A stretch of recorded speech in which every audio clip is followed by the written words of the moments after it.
Hi, my name is LisaGay Hamilton. I'm an actress, a director, writer, and a wife and a mom. I have been in the business a long time, and I've been fortunate enough to fluctuate from theater to film to television, theater being the place that I love the most.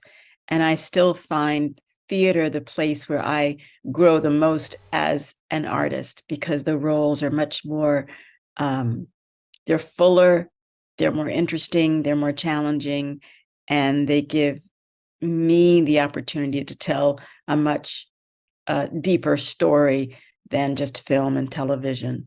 I think, in particular, for Black actors and for Black actresses in particular, um, the roles are still the asexual, generic best friend, sergeant, detective. On the one hand, you say, yeah, well, of course I'm going to take that job because it pays the bills.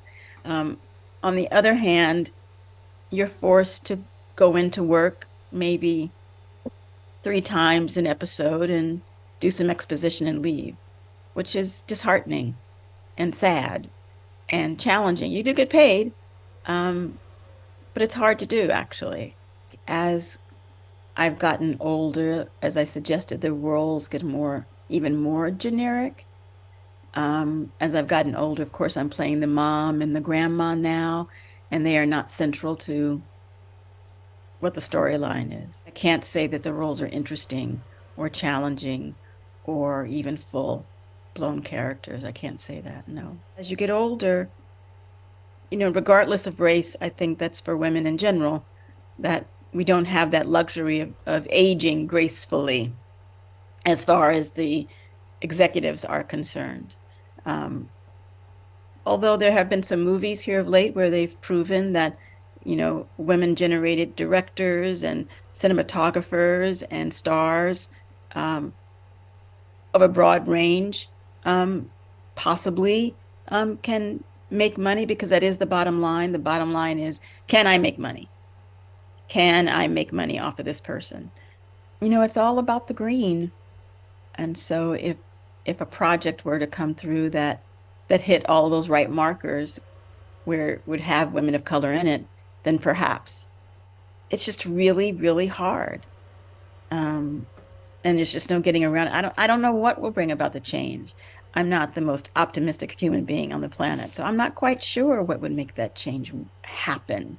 I've done my share of pitching and they're pitching products for myself and something, semi-autobiographical, and no one's interested. No one's interested. And primarily because I'm not a celebrity. Um, so it's just really, really hard.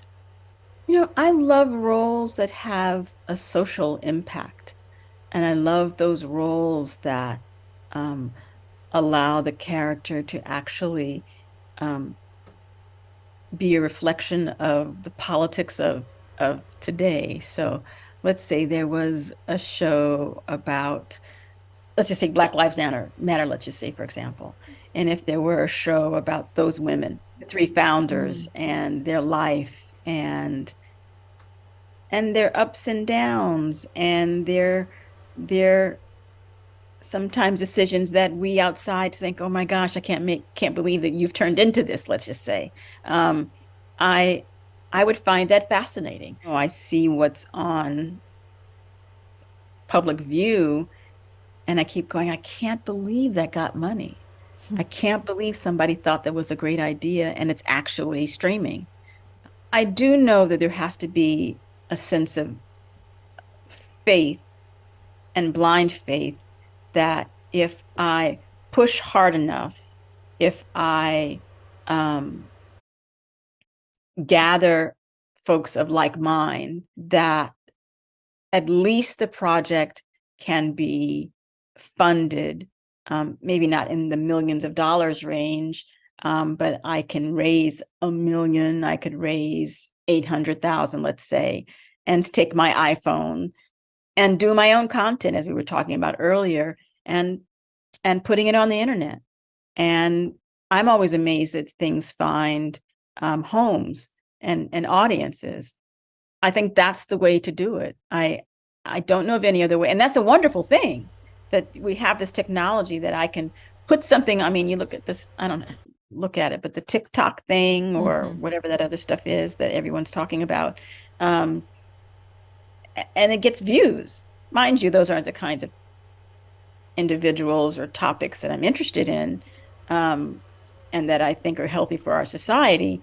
But somehow or other, people are watching that stuff. And when you say, I think there's an audience for us, I do think there's an audience for us. And the way to get that work out there is via the internet. Finding like minds is often hard because you don't know where they are necessarily. But yes, finding like minds and working together and being supportive of each other's work, saying, okay, we're going to do my script and then we'll do your script and then we'll do your script, I think would be the most ideal. I mean, I would love something like that, where it is a collective, and you have an already made support system for your work, and there's a commitment to the collective that's why it's there. Theoretically, those kinds of environments seem to be rich and full and supportive, and provide you the opportunity not only to hear your work, to hear others' work, to critique those works. And I think that is exciting and challenging.